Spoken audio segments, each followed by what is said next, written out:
சோனா குருவும் காலுக்காகவும் சின்ன வயசுல இருந்தே இணை பிரியாத நண்பர்களா வாழ்ந்தாங்க. ஒரு நாள் இவங்க 2 பேரும் உணவு தேடுறதுக்காக தங்களுடைய காட்டை விட்டு பறந்து வந்தாங்க. உணவு கிடைக்காததால ரொம்ப தூரம் பறந்து வந்த இவங்க வழி தவறி வேற ஒரு காட்டுக்கு வந்துட்டாங்க. அந்த சமயத்துல இருட்ட வர ஆரம்பிச்சிருச்சு. அதனால தொடர்ந்து பறக்க முடியாத 2 பேரும் ஒரு மரக்கிளையில வந்து உக்காந்தாங்க. காலண்ணா, இந்த காட்டை நான் இது வரைக்கும் பார்த்ததும் இல்ல, இங்க வந்ததும் இல்ல. எனக்கு என்னவோ நம்ம வழி மாறி வேற காட்டுக்கு வந்துட்ட மாதிரி இருக்கு. வந்த மாதிரி இல்ல சோனா, நாம கண்டிப்பா வழி மாறிதான் வந்திருக்கோம். ஏன்னா நம்ம காட்டுல இந்த மாதிரி உயரமான மரங்களே கிடையாது. இப்ப என்ன பண்றது? இந்த ராத்திரி நேரத்துல நம்மளால கண்டிப்பா நம்ம காட்டுக்கு போய் சேர முடியாது.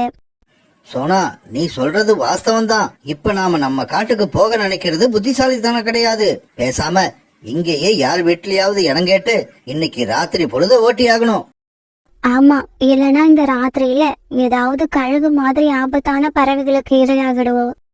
சோனா, இங்க நாம உட்காந்து பேசி நேரத்தை வீணாக்கிறத விட பக்கத்துல ஏதாவது வீடு இருக்கான்னு பாப்போம்.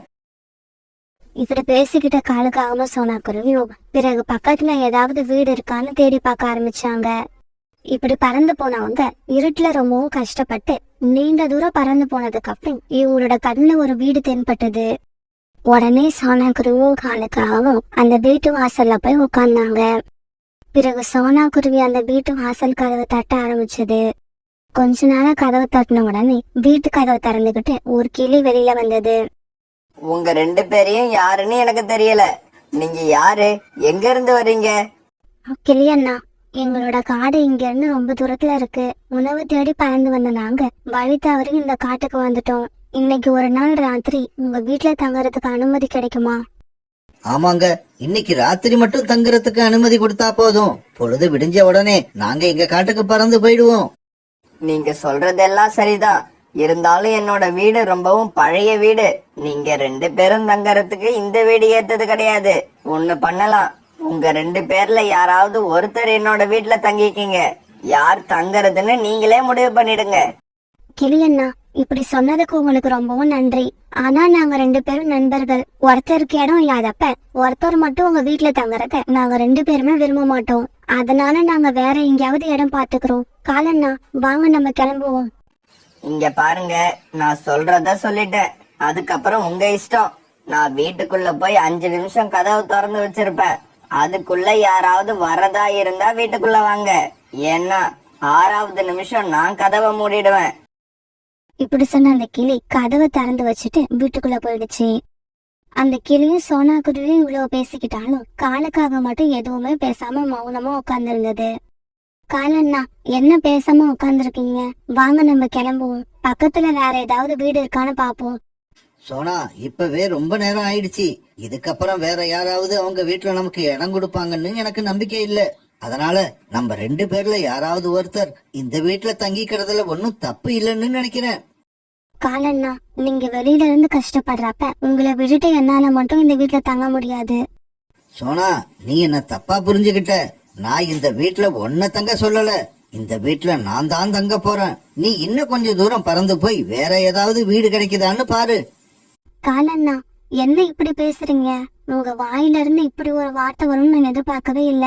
நாம எவ்வளவு காலமா நண்பர்களா இருந்திருக்கோம். அதையெல்லாம் மறந்துட்டீங்களா? என்ன இந்த ராத்திரியில தனியா விட உங்களுக்கு எப்படி மனசு வந்தது?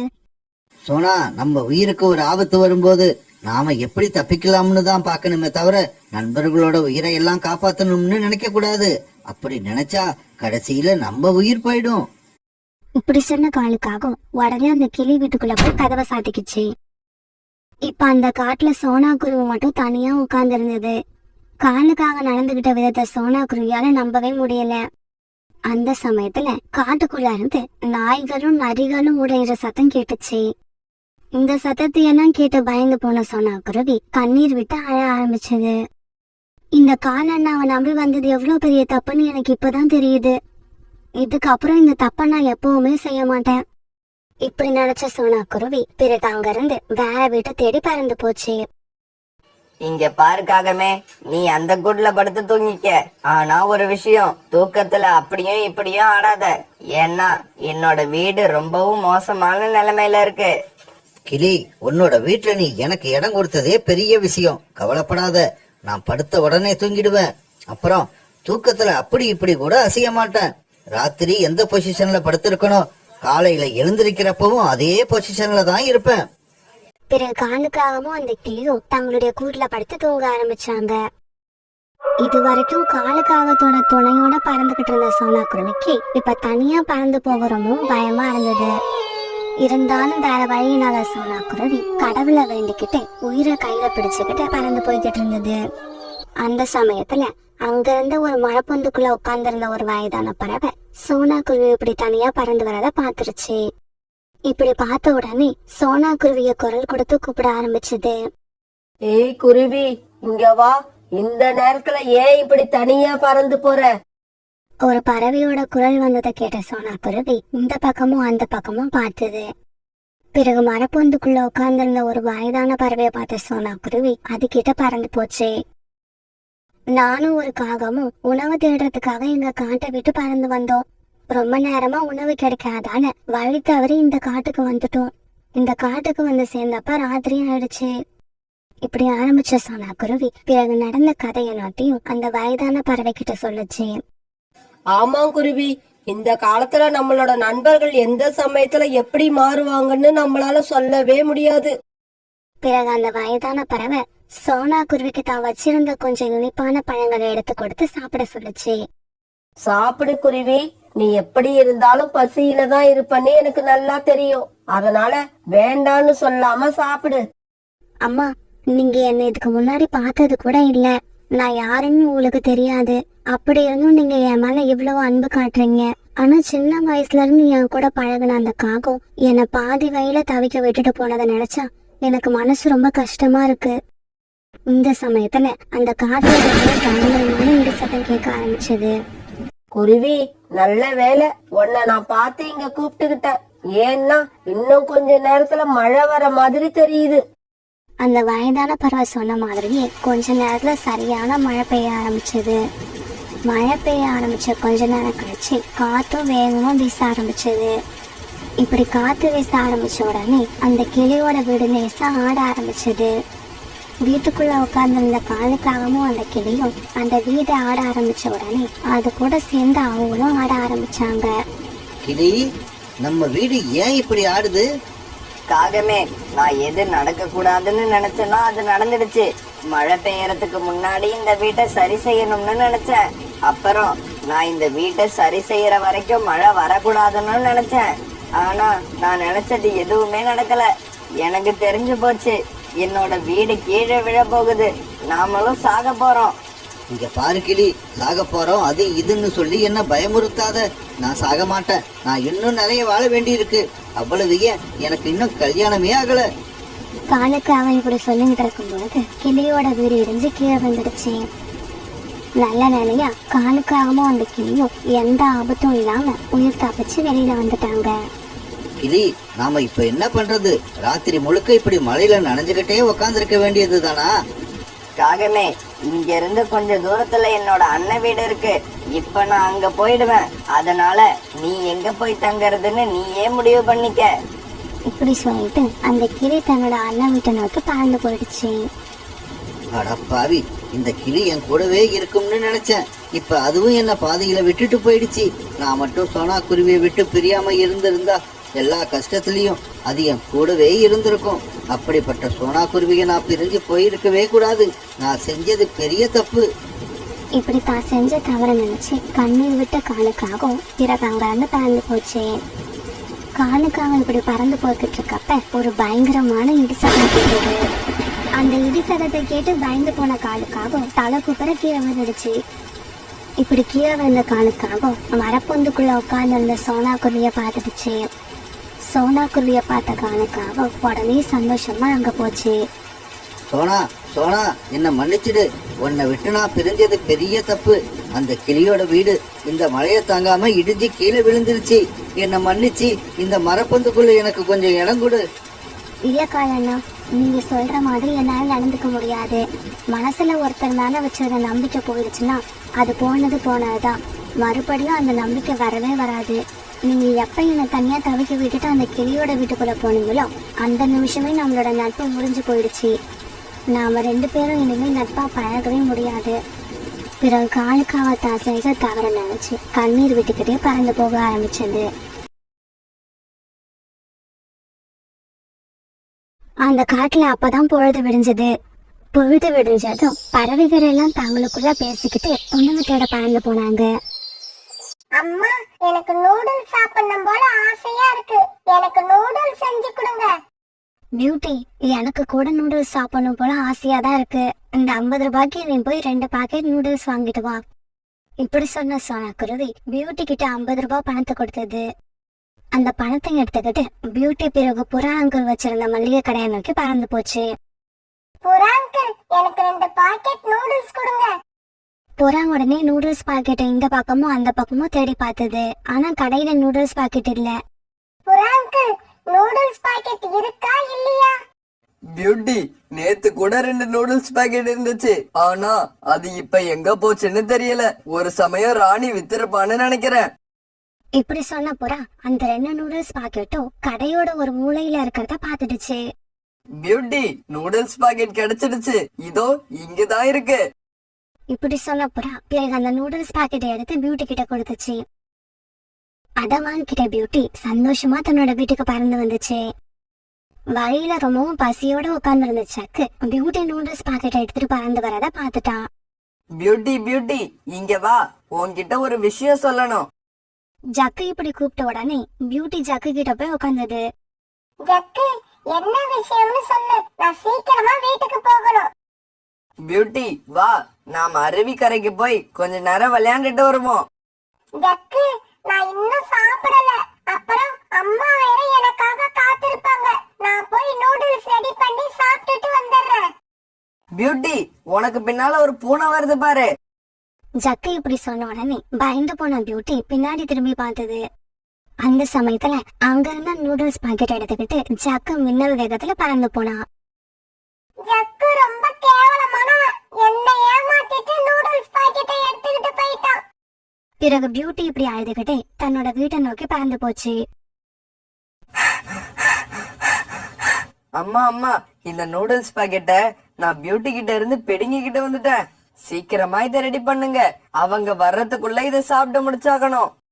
என்னடா ஜக்கு இப்படி பண்ணிட்ட? இப்ப பியூட்டியும் உங்க அம்மாவும் அழுதுகிட்டே நம்ம வீட்டுக்கு வருவாங்க.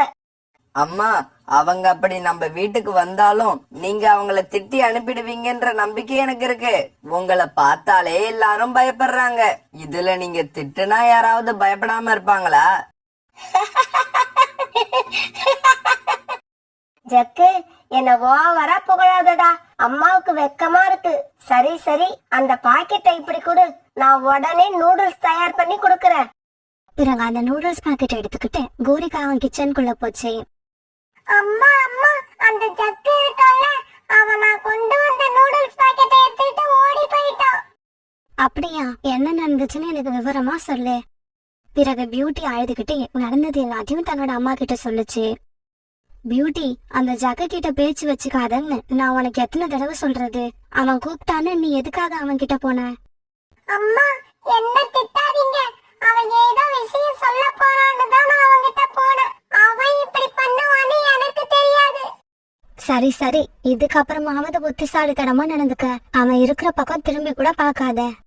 இதே சமயத்துல புறாவோட மனைவி ராணி புறா வேக வேகமா பறந்து தங்களுடைய மல்லிகை கடைக்கு போச்சு. என்னங்க, நான் இங்க 2 நூடுல்ஸ் பாக்கெட் வச்சிருந்தேன். அது எங்க? அதை யாருக்காவது வித்துட்டீங்களா? ஆமா, சோனா குருவியோட பொண்ணு பியூட்டி தான் வந்து அந்த 2 நூடுல்ஸ் பாக்கெட்டையும் வாங்கிக்கிட்டு போச்சு. என்னங்க இப்படி பண்ணிட்டீங்க? அந்த 2 நூடுல்ஸ் பாக்கெட்டும் எக்ஸ்பிரி ஆகி 2 மாசம் ஆகுது. அதை யாருக்கும் வித்துற கூடாதுன்னு தான் நான் அதை எடுத்து ஓரமா வச்சேன். அப்படியா? நான் இப்பவே போய் அந்த நூடுல்ஸ் பாக்கெட்டை வாங்கிக்கிட்டு வந்துடுறேன். இப்படி சொன்ன புறா பிறகு சோனா குருவி வீட்டை நோக்கி அவசர அவசரமா பறந்து போச்சு. பியூட்டி, அழாத, கண்ணை தொடச்சுக்கிட்டு பேசாம உட்காரு. நான் உனக்கு கண்டிப்பா நாளைக்கு நூடுல்ஸ் செஞ்சு தரேன். இப்படி இவங்க பேசிக்கிட்டு இருக்கப்ப யாரோ வாச கதவை தட்டுற சத்தம் கேட்டது. பிறகு சோனா குருவி கதவை திறந்துகிட்டு வெளியில போய் பார்த்தது. வாங்க புறாண்ணா, என்ன விஷயமா வந்தீங்க? சோனா, என்ன மன்னிச்சிடு. நான் பியூட்டி கிட்ட கொடுத்து விட்ட 2 நூடுல்ஸ் பாக்கெட்டும் டேட் எக்ஸ்பிரி ஆனது. அதனால தயவு செய்து அந்த பாக்கெட்டை திருப்பி கொடுத்துரு. நான் 50 ரூபா பணத்தை உனக்கு திருப்பி கொடுத்துறேன். இல்ல உனக்கு நூடுல்ஸ் பாக்கெட் தான் வேணும்னா நாளைக்கு நம்ம கடைக்கு வந்து புது நூடுல்ஸ் பாக்கெட் வாங்கிக்க. புறாண்ணா அந்த நூடுல்ஸ் பாக்கெட்ட பியூட்டி கிட்ட இருந்து ஜக்கு பிடுங்கிட்டு போயிட்டான். அதனாலதான் ரொம்ப நேரமா பியூட்டி அழுதுகிட்டு உட்கார்ந்துருக்கா. ஆமா, எக்ஸ்பைரியான நூடுல்ஸ் பாக்கெட்ட எதுக்காக நீங்க பியூட்டி கிட்ட கொடுத்து விட்டீங்க?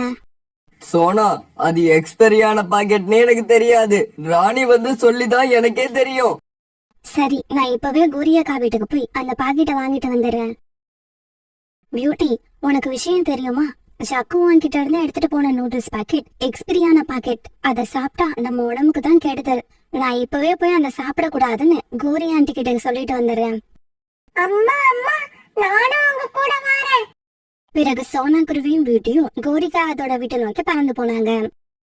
இப்படி போனவங்க கோரிகாவத்தோட வீட்டு வாசல் கதவை தட்ட ஆரம்பிச்சாங்க.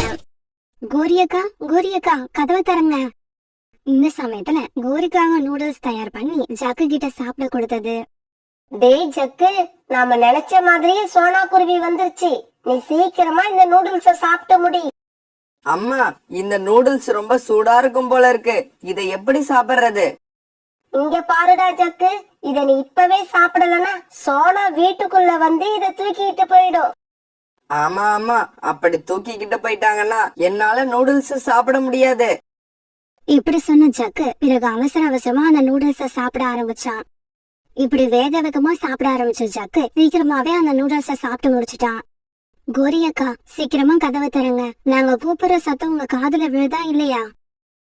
சோனா, கொஞ்சம் பொறுமையா இரு. எதுக்காக இப்படி உயிர் போற மாதிரி கத்திக்கிட்டு இருக்க? கோரியக்கா, உண்மையிலேயே உயிர் போற விஷயம்தான். ஜக்கு பியூட்டி கிட்ட இருந்து பிடுங்கிட்டு வந்த நூடுல்ஸ் பாக்கெட் பழைய பாக்கெட், டேட் எக்ஸ்பைரி ஆனது. அதை சாப்பிட்டா உண்மையிலேயே உயிருக்கு ஆபத்து. சோனா, இப்படி எல்லாம் சொன்னா நாங்க பயந்து போய் அந்த நூடுல்ஸ உங்ககிட்ட குடுத்துருவோம்னு நினைச்சியா? அந்த நூடுல்ஸ் தயார் பண்ணி என் பையன் எப்பவோ சாப்பிட்டுட்டான். இதுக்கப்புறமா எங்களை ஏமாத்த ட்ரை பண்ணாம வீட்டுக்கு கிளம்பு. இந்த சமயத்துல ஜக்கு வீட்டுக்குள்ள இருந்து அழுற சத்தம் கேட்டுச்சு. அம்மா அம்மா, எனக்கு வயித்த வலிக்குது. சீக்கிரமா வந்து என்னன்னு பாருங்க. என்னால வயித்து வலி தாங்க முடியல. உடனே எல்லாரும் வீட்டுக்குள்ள போனாங்க. அழுதுகிட்டு படுத்திருந்த ஜக்குவை பார்த்துட்டு பியூட்டி விழுந்து விழுந்து சிரிச்சது. ஜக்கு, என்னை ஏமாத்தி என்கிட்ட அந்த நூடுல்ஸ் பாக்கெட்ட பிடுங்கிட்டு வந்ததுக்கு இவ்வளவு சீக்கிரம் உனக்கு தண்டனை கிடைக்கும்னு நான் நினைக்கவே இல்ல. ஜக்கு ஜக்கு, என்னடா சொல்ற? உனக்கு எங்கடா வலிக்குது? அம்மா, வயிறு ஃபுல்லா வலிக்குதுமா. என்னால தாங்க முடியல. சீக்கிரமா டாக்டர் அழைச்சுக்கிட்டு வாங்க. கோரியக்கா, நீங்க ஜக்குவை பாத்துக்கோங்க, நான் போய் டாக்டர் அழைச்சிட்டு வந்துடுறேன். இப்படி சொன்ன சோனா குருவி பிறகு பறந்து டாக்டரை கூப்பிடுறதுக்காக பறந்து போச்சு. பியூட்டி ஜக்கு அழறத பாத்துக்கிட்டு வீட்டிலேயே உட்கார்ந்து இருந்தது. ஜக்கு, அழுது அழுது இருக்கிற கண்ணீர் எல்லாம் காலி பண்ணிடாத. டாக்டர் வந்து ஊசி போடும்போது கண்டிப்பா அழுக வரும். அதுக்கு கொஞ்சம் கண்ணீரை மிச்சம் வச்சுக்கோ. இந்த சமயத்துல சோனா குருவி பறந்து டாக்டரை அழைச்சுக்கிட்டு கோரிக்காவத்தோட வீட்டுக்கு வந்துருச்சு.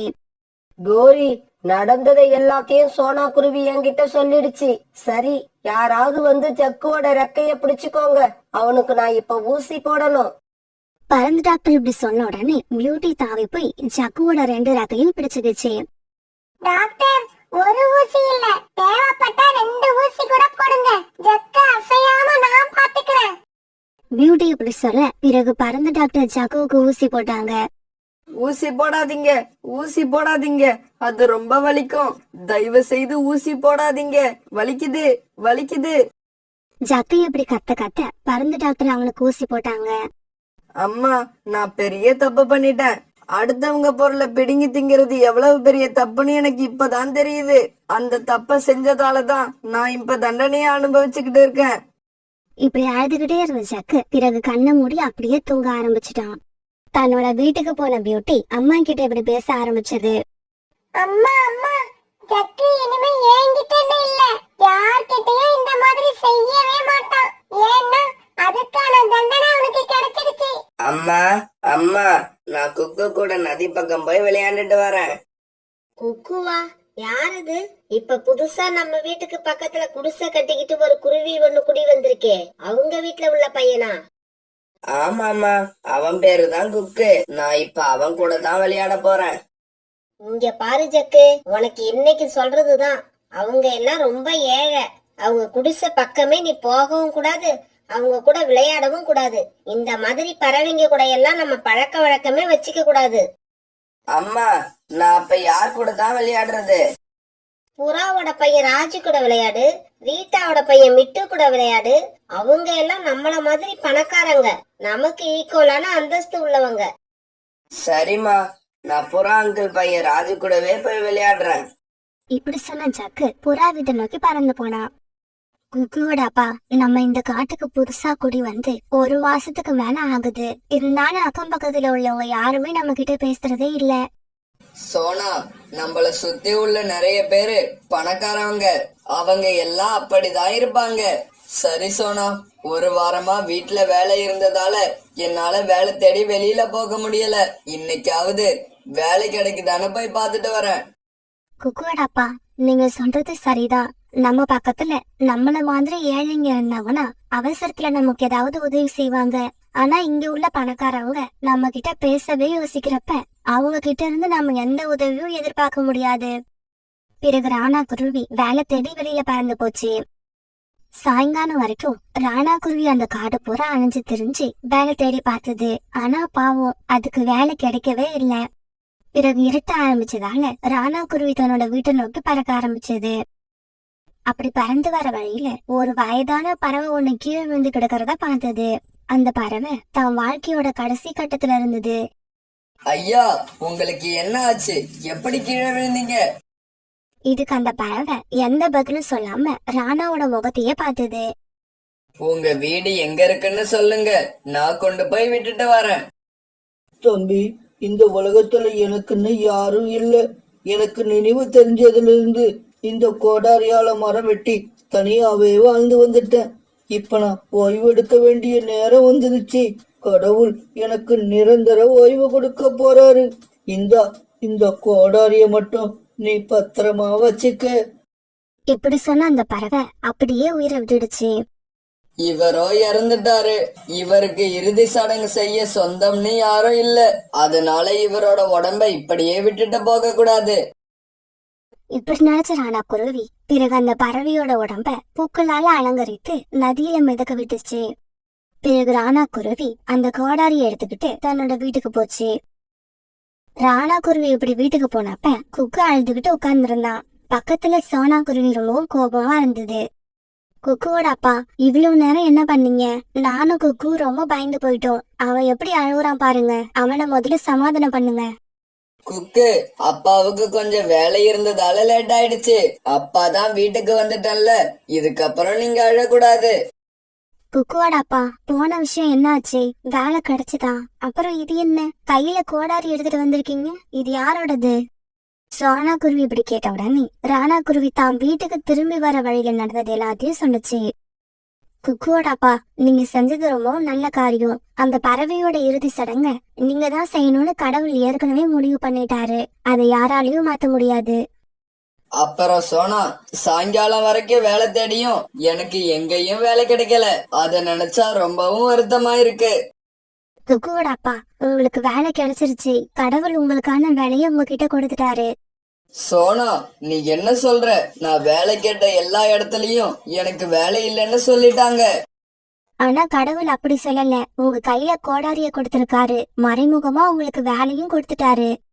சோனா சொன்னதோட அர்த்தம் ராணா குருவிக்கு இப்பதான் புரிஞ்சது.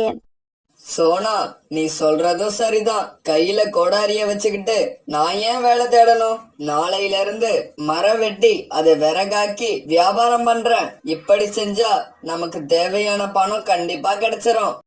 உப்போட அப்பா, கை கால கழுவிட்டு சீக்கிரமா வாங்க சாப்பிடலாம். காலையில இருந்து நீங்க எதுவும் சாப்பிட்டிருக்க மாட்டீங்க. ஆமா சோனா, நீ சொல்றது உண்மைதான். எனக்கு ரொம்ப பசிக்குது. பிறகு இரவு உணவு சாப்பிட்ட சோனா குருவி, ராணா குருவி, குக்கு 3 பேரும் படுத்து தூங்க ஆரம்பிச்சாங்க. மறுநாள் பொழுது விடிஞ்சிச்சு. காலையில சீக்கிரமா கண் வச்ச ராணா குருவி விறகு வெட்ட போறதுக்காக தயாராச்சு.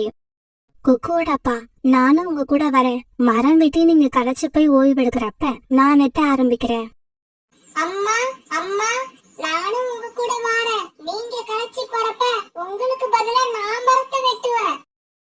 உனக்கு நீ அப்பா அம்மாவுக்கு உதவுறதுக்கு இன்னும் நான் இருக்கு. இந்த வயசுல கோடாரிய தூக்கி உன்னால மரத்தை வெட்ட முடியாது. நீங்க வீட்லயே பத்திரமா இருங்க. இப்படி சொன்ன குருவி பிறகு ராணா குருவி கூட மரம் வெட்டுறதுக்காக பறந்து போச்சு. இப்படி போன இவங்க ஒரு மரத்தை தேர்ந்தெடுத்து வெட்ட ஆரம்பிச்சாங்க. என்ன ஆச்சரியம், உடனே அந்த மரம் அவங்க கிட்ட பேச ஆரம்பிச்சது. ஆனா குருவி, சோனா குருவி, நீங்க 2 பேரும் வந்துட்டீங்களா? நான் எவ்வளவு நேரமா உங்களுக்காக காத்திருக்கிறது. சோனா, என்ன இது ஆச்சரியமா இருக்கு. இந்த மரம் பேசுது, அதுவும் இல்லாம உன் பேரையும் என் பேரையும் தெரிஞ்சு வச்சிருக்கு. இந்த கோடாரி யார் கையில இருக்கோ அவங்கள பத்தி எனக்கு எல்லாமே தெரியும். இங்க பாருங்க, இந்த கோடாரிய உங்ககிட்ட கொடுத்தது ஒரு பெரிய மகான். நீங்க ஏழ்மை நிலையிலையும் நேர்மையா இருந்தீங்க. அதுக்கான பரிசு தான் இந்த கோடாரி. இந்த கோடாரி தான் உங்களை என்கிட்ட அழைச்சுக்கிட்டு வந்தது. என்கிட்ட வந்தவங்க யாருக்கும் வாழ்க்கையில கஷ்டமே இருக்காது. அப்படின்னா எங்க வாழ்க்கையில உள்ள கஷ்டம் தீர போகுதா? அது எப்படி? இங்க பாருங்க, இப்ப நான் கண்ணை மூடுவேன். நான் கண்ணை மூடின உடனே ஒரு பெரிய பொந்து உங்க கண்ணுக்கு தெரியும். கொஞ்சம் கூட தாமதிக்காம நீங்க அந்த பொந்துக்குள்ள போங்க. உங்களுக்கு தேவையானதை எடுத்துக்கிட்டு சீக்கிரமா வெளியில வந்துருங்க. மறுபடியும் சொல்றேன், தேவையானதை எடுத்துக்கிட்டு சீக்கிரமா வெளியில வந்துருங்க. இப்படி சொன்ன அந்த மரம் தன்னுடைய கண்களை மூடுச்சு. அந்த மரம் சொன்ன மாதிரி ஒரு பெரிய பொந்து ஒண்ணு உண்டாச்சு. உடனே ராணா குருவியும் சோனா குருவியும் அதுக்குள்ள பறந்து போனாங்க. அந்த பொந்துக்குள்ள யாராலையும் நம்ப முடியாதபடி தங்க நகைகளும் வைர நகைகளும் குவிஞ்சு கிடந்தது. குக்குவோட அப்பா, என்ன இது, பொந்துக்குள்ள இவ்வளவு நகைகள் இருக்கு? சோனா, எவ்வளவு வேணாலும் இருந்துட்டு போகட்டும், நமக்கு தேவையானதை எடுத்துக்கிட்டு நாம வெளியில போவோம். இப்படி பேசிக்கிட்ட ராணா குருவியும் சோனா குருவியும் அங்க கிடந்த சாக்குல தனக்கு தேவையான நகைகளை எடுத்து வச்சுக்கிட்டாங்க. குக்குவோட அப்பா, நம்ம வாழ்க்கையை சந்தோஷமா கைக்கிறதுக்கும் இல்லாத பறவைகளுக்கு உதவுறதுக்கும் இந்த நகைகள் போதுமானது. பிறகு அந்த மூட்டையை தூக்கிட்டு ராணா குருவியும் சோனா குருவியும் வெளியே வந்தாங்க. இப்படி எடுத்துட்டு வந்த தங்க நகைகளை தேவையான அளவு வித்து அதை பணமாக்கிக்கிட்டாங்க. அந்த பணத்தை வச்சு குடிசை இருந்த இடத்துல தங்களுக்காக ஒரு சின்ன அழகான வீட்டை கட்டிக்கிட்டாங்க. மீதி இருந்த பணத்துல ஒரு ஹோட்டல் ஒண்ணு ஆரம்பிச்சு அதுல சோனா குருவியும் ராணா குருவியும் கடுமையா உழைக்க ஆரம்பிச்சாங்க. அதே சமயம் பக்கத்துல ஏழை பறவைகளுக்காக ஆசிரமம் ஒண்ணு தொடங்கி இலவசமா உணவு கொடுத்தாங்க. காலுஜி, அந்த ஏழை குருவிங்க இருந்த இடத்துல இப்ப யாரோ புதுசா வீடு கட்டிக்கிட்டு வந்திருக்காங்க. அவங்க பெரிய பணக்காரங்க போல இருக்கு. கோரி, உனக்கு விஷயம் தெரியாதா? அந்த இடத்துல வேற யாரும் வீடு கட்டிக்கிட்டு வரல. அங்க இருந்த அதே குருவிங்க தான் இப்ப பெரிய பணக்காரவங்களா மாறிட்டாங்க. ஐயோ காலுஜி, நீங்க சொல்றது உண்மையா இருக்க கூடாது. ஒரு காலம் அது உண்மையா இருந்தா என்னால தாங்க முடியாது, நிம்மதியா தூங்கவும் முடியாது. கோரி, நாம முதல்ல அந்த குருவிங்களுக்கு எப்படி இந்த அளவுக்கு பணம் வந்ததுன்னு தெரிஞ்சுக்கணும். பிறகு நேரம் கிடைக்கிறப்ப எல்லாம் காலுக்காகவும் கோரிக்காகவும் சோனா குருவி வீடு ஜன்னல் பக்கம் போய் அவங்க என்ன பேசிக்கிறாங்கன்னு கேட்க ஆரம்பிச்சாங்க. இப்படி சோனா குருவி வீட்டை சுத்தி சுத்தி வந்து அவங்க பேசுறத கேட்ட காகங்கள் 2 பேரும் குருவிகளுக்கு பணம் கிடைக்க காரணமா இருந்த எல்லா ரகசியத்தையும் தெரிஞ்சுக்கிட்டாங்க. காலுஜி, இப்ப அந்த கோடாரிய நாம எப்படியாவது வாங்கி ஆகணும். எப்படி கோரி வாங்க முடியும்? நாம போய் நேரா அந்த கோடாரிய எங்க கிட்ட கொடுங்கன்னு கேட்டா அவங்க கண்டிப்பா கொடுக்க மாட்டாங்க. காலுஜி, நாம கேட்டா அவங்க அந்த கோடாரிய கொடுக்க மாட்டாங்கன்னு எனக்கு தெரியும். அதே சமயம் ராணா குருவியும் சோனா குருவியும் ரொம்பவும் நேர்மையானவங்க, கொடுத்த வாக்க மீற மாட்டாங்க. அத பயன்படுத்தி தான் இப்ப நான் அந்த கோடாரிய அவங்க கிட்ட இருந்து வாங்க போறேன். இப்படி சொன்ன கோரி காலுக்காகத்தை அழைச்சுக்கிட்டு சோனா குருவி வீட்டுக்கு பறந்து போச்சு. அங்க போன காகங்கள் 2 பேரும் கண்ணீர் விட்டு அழுதுகிட்டு நின்னாங்க. கோரியக்கா, உங்களுக்கு என்ன ஆச்சு? ஏன் இப்படி அழுதுகிட்டு இருக்கீங்க? காலு, நீயாவது வாயை திறந்து சொல்லு, அப்பதான் நாங்க உங்களுக்கு ஏதாவது உதவி பண்ண முடியும். சோனா, எங்களுக்கு தேவையானது உங்ககிட்ட இருக்கு. ஆனா அத நாங்க கேட்டா நீங்க குடிப்பீங்களோ மாட்டீங்களோன்னு சந்தேகமா இருக்கு. என்ன கோரியக்கா இப்படி கேக்குறீங்க? உங்களுக்கு எது வேணும்னு சொல்லுங்க, அதை நாங்க கண்டிப்பா கொடுப்போம். ராணா, உன் மனைவி சொன்னது உண்மைதானே? அப்புறம் வாக்கு மாற மாட்டீங்களே? கண்டிப்பா மாற மாட்டோம். உங்க கஷ்டத்தை போக்குறதுக்கு எங்க கிட்ட உள்ள எது தேவைப்பட்டாலும் அதை நாங்க கண்டிப்பா கொடுப்போம். வேற ஒண்ணும் இல்ல சோனா, உங்க வீட்ல ஒரு கோடாரி இருக்குல்ல, அத எங்க கிட்ட கொடுங்க. அத வச்சு மரம் வெட்டி நாங்க பணம் சம்பாதிக்க போறோம். சோனா, நான் இந்த கோடாரியை உங்களுக்கு கொடுக்கலாம்னு நினைக்கிறேன். நீ என்ன நினைக்கிற? குக்குவோட அப்பா, நீங்க நினைக்கிற மாதிரியே இந்த கோடாரி அவங்க கிட்ட கொடுத்துருங்க. இவங்க கிட்ட அந்த கோடாரி போகணுங்கிறது கடவுளோட எண்ணமா இருந்தா அதை யாராலும் மாத்த முடியாது. இப்படி சொன்ன சோனா குருவி அந்த கோடாரியை எடுத்து காகங்கள் கிட்ட கொடுத்தது. அதை வாங்கிட்ட காகங்கள் சந்தோஷமா பறந்து போனாங்க. காலுஜி காலுஜி, ராணா குருவியும் சோனா குருவியும் பேசிக்கிட்ட மரம் இந்த மரம் தான். கோரி காகம் காலு காகத்துக்கிட்ட இப்படி சொல்லும் போது அந்த மரம் பேச ஆரம்பிச்சிருச்சு. காலு, கோரி, நீங்க 2 பேரும் தேடி வந்த மரம் நான் தான். இப்படி சொன்ன அந்த மரம் குருவிகள் கிட்ட பேசின மாதிரியே காகங்கள் கிட்டயும் பேச ஆரம்பிச்சது. இங்க பாருங்க, இப்ப நான் கண்ணை மூடுவேன். நான் கண்ணை மூடின உடனே ஒரு பெரிய பொந்து உங்க கண்ணுக்கு தெரியும். கொஞ்சம் கூட தாமதிக்காம நீங்க அந்த பொந்துக்குள்ள போங்க. உங்களுக்கு தேவையானதை எடுத்துக்கிட்டு சீக்கிரமா வெளியில வந்துருங்க. மறுபடியும் சொல்றேன், தேவையானதை எடுத்துக்கிட்டு சீக்கிரமா வெளியில வந்துருங்க. இப்படி சொன்ன அந்த மரம் தன்னுடைய கண்களை மூடுச்சு. இப்படி பேசின அந்த மரம் தன்னோட கண்ணை மூட அந்த மரத்துல ஒரு பெரிய பொந்து உண்டாச்சு. உடனே காகங்கள் 2 பேரும் பொந்துக்குள்ள பறந்து போனாங்க. ஐயோ ஐயோ ஐயோ, காலுஜி எவ்வளவு தங்கம், எவ்வளவு உயரம்! இத பார்த்த சந்தோஷத்துல எனக்கு இதயமே நின்னுடும் போல இருக்கு. கோரி, இவ்வளவு தங்க நகைகளை கண்ணுல காமிச்சிட்டு தேவையானதை மட்டும் எடுத்துக்கிட்டு சீக்கிரம் வாங்கன்னு அந்த மரம் ஏன் சொல்லுச்சு? காலுஜி, தேவையானதை தானே எடுத்துக்க சொல்லுச்சு. நமக்கு இங்க உள்ள எல்லாமே தேவைப்படும். சீக்கிரமா எல்லாத்தையும் மூட்டை கட்ட ஆரம்பிங்க. காகங்கள் 2 பேரும் அந்த மரம் சீக்கிரமா வெளியில வரணும்னு சொன்னதை மறந்து எல்லா நகைகளையும் மூட்டை கட்ட ஆரம்பிச்சாங்க. இவங்க இப்படி மூட்டை கட்டிக்கிட்டு இருக்கப்ப ரொம்ப நேரம் ஆனதால அந்த குகையோட வாசல் தன்னால முடிக்கிச்சு. இப்படி எல்லா நகைகளையும் மூட்டையா கட்டினதுக்கு அப்புறம் தான் கோரிக்காக அந்த மரப்பொந்தோட வாசல் மூடி இருக்கிறத பார்த்தது. காலுஜி, இங்க பாருங்க, நம்ம உள்ள வந்த வழி இப்ப மூடி இருக்கு. கோரி, அப்படின்னா இப்படி நடக்கும்னு தெரிஞ்சுதான் அந்த மரம் தேவையானதை எடுத்துக்கிட்டு சீக்கிரம் வாங்கன்னு சொல்லிச்சு போல இருக்கு. காலுஜி, இப்ப நாம என்ன பண்றது? எனக்கு இந்த தங்கம் வயிறம் எதுவுமே வேண்டாம். நாம உயிர் பிழைச்சா போதும். கோரி, இந்த எண்ணம் உனக்கு கொஞ்சம் முன்னால வந்திருந்தா நாம உயிர் பிழைச்சிருக்கலாம். காலம் கடந்து வந்த புத்தியால யாருக்கும் எந்த புண்ணியமும் இருக்காது. நாம இந்த பொந்துக்குள்ளேயே கடந்து சாக வேண்டியதுதான்.